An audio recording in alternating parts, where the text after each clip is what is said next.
मेरी बेटी को न्याय भी नहीं मिल रहा है और उसके चरित्र पर इस तरीके से आरोप लगाए जा रहे हैं गंदे गंदे। दोस्तों, उत्तर प्रदेश के आजमगढ़ के श्रेया तिवारी केस के बारे में आप सभी को तो पता होगा। आप सभी ये भी जान गए होंगे कि आखिरकार उस लड़की ने तीसरी मंजिला से छलांग नीचे क्यों लगाई।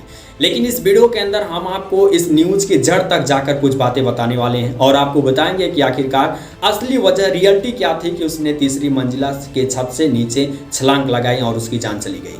और वहीं आपको ये भी जानकारी देना चाहता हूं ना कि इस समय श्रेया तिवारी के निसहाय और निर्बल मां और बाप मीडिया के सामने रो रो कर गुहार लगा रहे हैं पुलिस प्रशासन से, राज्य की सरकार से कि जितने भी गुनाहगार हैं उनको तो पहले जेल में डाला गया था, 14 दिन के रिमांड के लिए रखा गया था, लेकिन 4 से 5, 6, 7 दिनों के बाद ही वो जेल से रिहा होकर वापस घर चले आए हैं। सहाय माता पिता का कहना यह है ना कि भले ही वो लोग जेल से रिहा होकर वापस घर चले आए हैं, लेकिन उनकी मृत्यु बेटी के ऊपर जो लोग अभद्र घिनौना आरोप लगा रहे हैं, प्लीज कृपया करके उस आरोप को न लगाएं, क्योंकि वह अब इस दुनिया में नहीं है। और यदि आप उसके ऊपर आरोप लगाते हैं और उसने अपनी जान भी दे दी है ना, तो आने वाले टाइम में हो सकता है कि इतिहास या गवाह बन जाए कि कोई माँ बाप अपनी बेटी को न पढ़ने भेजेगी या फिर कोई उस पर कोई भी भरोसा नहीं करेगा। और सबसे बड़ी बात यहाँ तक कि लोग बेटियां पैदा करने से भी डर जाएंगे। दरअसल गुरु आपको बता दूं कि आजमगढ़ की श्रेया तिवारी जो कि 11वीं क्लास की छात्रा थी और चिल्ड्रेंस गर्ल कॉलेज में पढ़ने गई थी, वहाँ पर तो महिलाएं पूरी तरह से थी, लेकिन जो टीचर थे वो पुरुष थे।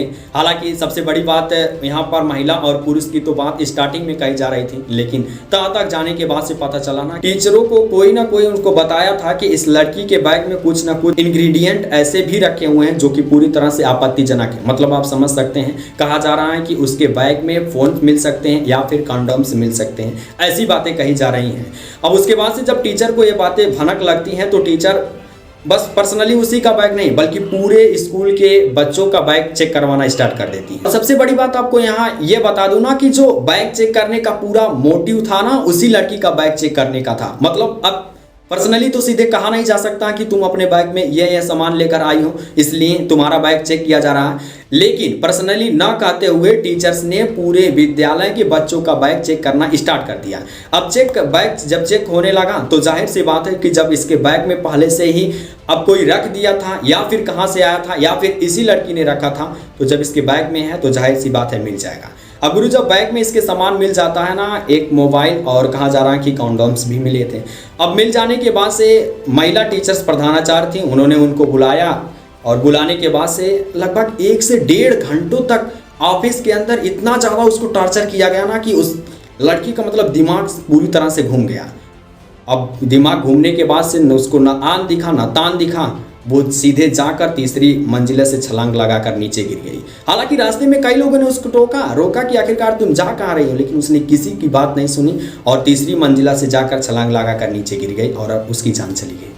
अब आप बताओ कि एक इंसान को कब कितना ज़्यादा टॉर्चर किया जा सकता है कि वो अपना जान देने पर तुल जाए। नीचे कमेंट बॉक्स में जरूर आप बताना। यदि इंसान के पास कोई ऑप्शन नहीं बचता है ना, तभी वह जान देने के लिए तुलता है। हम आपको जानकारी देते हैं कि उस लड़की को टीचर्स और प्रिंसिपल व अन्य लोगों के द्वारा इतना ज़्यादा टॉर्चर कर दिया गया था ना कि वो लड़की कहीं मुंह दिखाने लायक अपने आप को समझ ही नहीं पा रही थी। ओवरऑल हर एक चीज़ को देखिए, मैं मानता हूँ कि वो लड़की इस सामान को रखी होगी, लेकिन यहाँ पर जो टीचर और स्कूल प्रशासन का ये जो कार्य था ना, वो पूरी तरीके से मुझको गलत लगा। अरे भाई, मान लीजिए वो लड़की रखी थी सामान, तो आप उसके पेरेंट्स को बुलाइए स्कूल पर और उसके बाद से बताइए कि आपकी लड़की ऐसी ऐसी वस्तुएं ला रही है। अब क्या ज़रूरी है कि पूरे स्कूल में ये बखेड़ा खड़ा करने की कि इस लड़की के बैग से ये चीज़ मिला, आप ले जाकर उसको ऑफिस में 1-1 घंटे तक टॉर्चर करिए। मतलब गलती तो इंसान से ही होती है ना, भगवान से तो गलती होती नहीं है। यदि भगवान गलती करते तो भगवान कहाँ रह जाते हैं, और यदि इंसान गलती नहीं करता तो फिर भगवान ही बन जाता। हालांकि वहीं आपको बता दें कि उत्तर प्रदेश के अंदर पिछले दिनों आपने देखा कि 1 दिन का अवकाश भी रखा गया था। वो जानते हैं अवकाश किस लिए रखा गया था? क्योंकि प्राइवेट संस्था की जितनी भी स्कूलें थी ना, उन्होंने हड़ताल किया था। उन्होंने कहा था कि उनको बंद किया गया है।